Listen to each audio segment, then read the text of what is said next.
एक साथ में एक साथ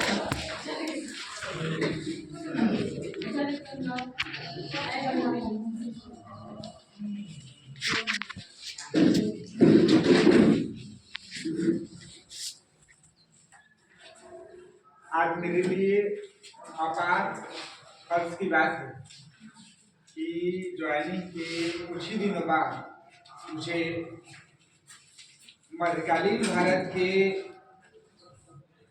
नामी संतों में से संत शिरोमणि रविदास जी की जयंती को मनाने का अवसर प्राप्त हुआ है।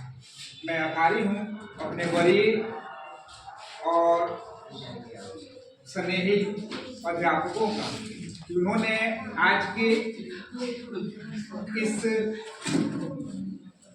स्थल पर मुझे कुछ करने के लिए समय उपलब्ध कराया है। कहा जाता है जिसकी नसीब अच्छी होती है वही मंच संभालता है, और मेरे लिए तो बहुत बड़ी बात है कि एक सूफी संत का है ना मैं जयंती समारोह में उपस्थित हूँ। कुछ कहने से पहले मैं जरूर कहना चाहूंगा कि मंच कलाकार को जन्म देता है और कलाकार भी मंच को जन्म देता है। कहने वाले ने कहा है, कोई कवि कहता है, बड़ी मुद्दत से किसी का इंतजार मिलता है, बड़ी मुद्दत से किसी का इंतजार मिलता है, नई नस्लों को पुरानी नस्लों से कोई पैगाम मिलता है, कोई कलाम मिलता है, कोई सलाम मिलता है। जहां तक जा रही निगाहें मेरी, जहां तक जा रही निगाहें मेरी, वहां तक आहट हमारी होगी। कल भी करने की कुछ तमन्ना थी, आज भी कुछ कर गुजरने की तमन्ना हमारी।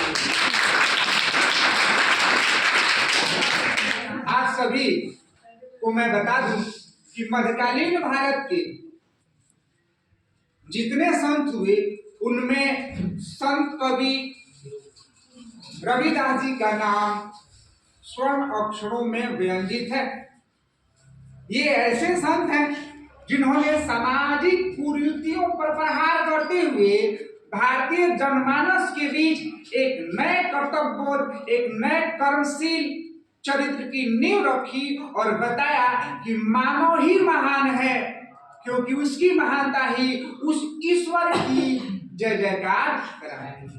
और उनके दोहों में हमें कर्म पथ और शील और मानवता का संदेश प्राप्त होता है।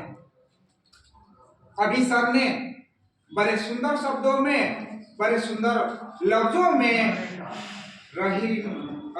रविदास जी के दोहे का गायन किया। मैं शायद उसको दोहरा दूं, है ना, क्योंकि इनके भाव और इनके विचारों ने मुझे आंदोलित किया। मैं पुनः उसी स्वर लहरियों की तरफ बढ़ूंगा। रहीमदास की तरफ यह भी प्रमुख है। कहते हैं प्रभु जी तुम चंदन हम पानी पानी, प्रभु जी तुम चंदन हम पानी पानी, आग लगी रे लगा ली रे, आग लगी रे लगा ली, प्रभु जी तुम चंदन हम पानी। इसका अर्थ है कि वह ईश्वर जो है चंदन और मनुष्य जो है पानी।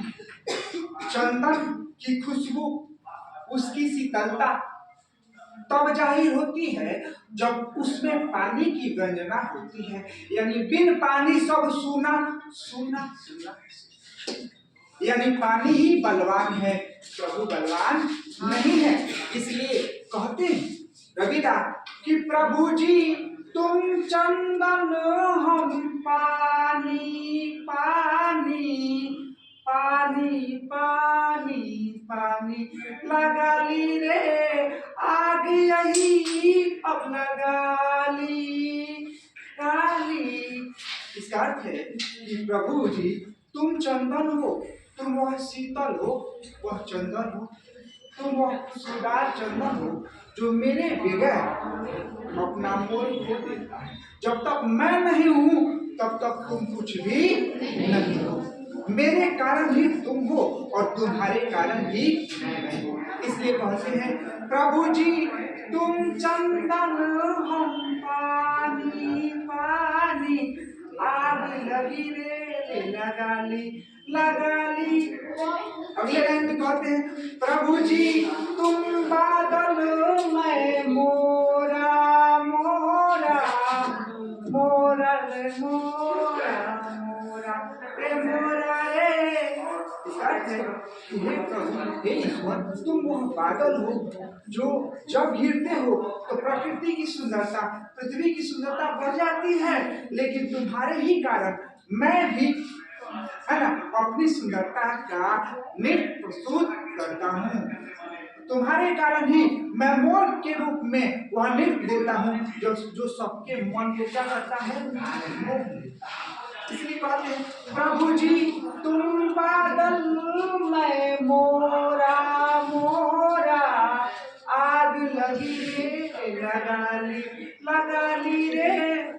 फिर कभी कहते हैं प्रभु जी तुम दीपक हम ज्योति ज्योति, आग लगी रे लगा ली। आपको पता होगा दीपक बिना ज्योति के अधूरा है।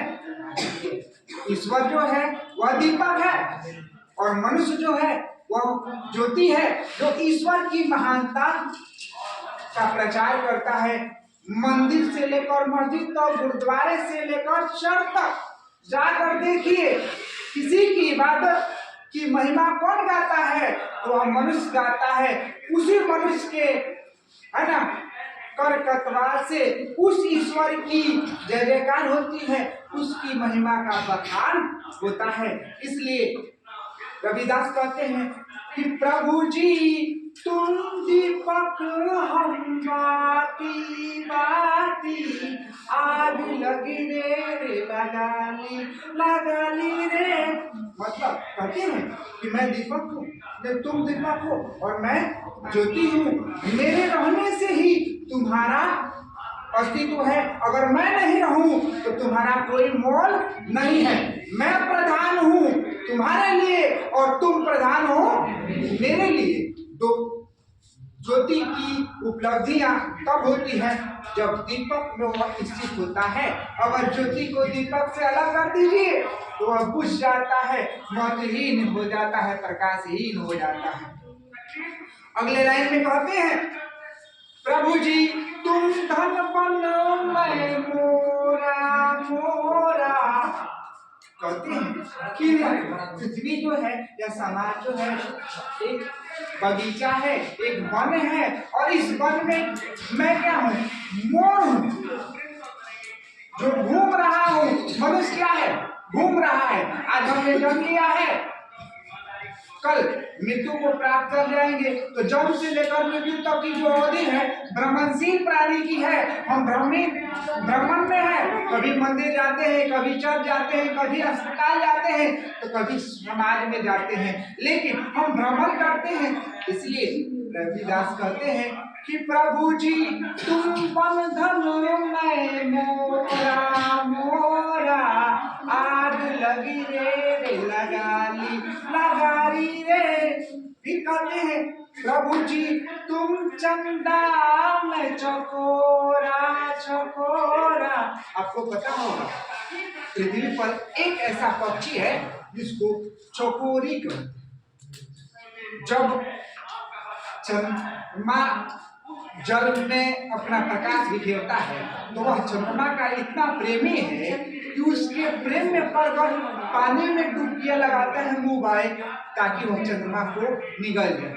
और जब पानी में झिलमिलाहट उत्पन्न होती है तो उसे शब्द प्राप्त होता है कि मैंने अब चंद्रमा को ग्रहण कर लिया। वह हर रात उसकी तलाश में इस सरोवर से उस सरोवर तक भटक जाता है। मनुष्य भी जो है हम जन्म से लेकर मृत्यु तक उस ईश्वर की तलाश में भटकते हैं, चाहे मंदिर में भटके, चाहे विद्यालय में भटके, चाहे अपने परिवार में भटके उस मालिक की तलाश में हम भटकते रहते हैं। हमारा साध्य क्या है? वह ईश्वर है, क्योंकि ईश्वर हमें संतुष्टि देता है। इसलिए आध्यात्मिकता का विकास जो है मानव के पूर्ण व्यक्तित्व के विकास की सबसे बड़ी निशानी है। इसलिए कहते हैं कि प्रभु जी तुम चंदा में चकोरा छोरा आग लगी रे लगा ली। उसके बाद कहते हैं प्रभु जी तुम मधुबन में नंद किशोरा किशोरा। आपको पता होगा मधुबन में कन्हैया है ना, सुना होगा। तो मधुबन का किशोर कौन है? वह कृष्ण है।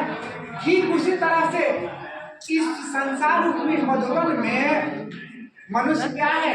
एक किशोर जो घूमता है किसकी तरह? उस ईश्वर की तरह। तो कहते हैं प्रभु जी तुम मधुबन में किशोरा किशोरा आग लगी रे लगा ली लगा ली। फिर कहते हैं प्रभु जी तुम मोती में धागा धागा आग लगी रे लगा ली। कहते हैं कि मोती जो है बहुत उसकी चमक तब दिखाई देती है जब सारे जगत में अंधकार का प्रकाश, लेकिन उस मोती की सार्थकता कब होती है? जब उसमें धागा जुड़ता है तब। तो कहते हैं कि प्रभु जी तुम मोती में धागा धागा आग लगी रे लगा ली। इतने कहकर मैं अपने विचारों को विराम दूंगा और कहूँगा इस विद्यालय में जितना कुछ मैंने देखा मुझे अपार खुशी हो रही है कि यह विद्यालय यह समाज जहाँ बढ़िया था, पुराने शैली वाले हैं और उत्साहवर्धक व्यक्तित्व की है ना भरे हुए। और आप लोग भी कुछ नसीब हैं कि ऐसे वातावरण ऐसे शिक्षकों के साथ देने तो सुनने और बोलने का जय हिंद।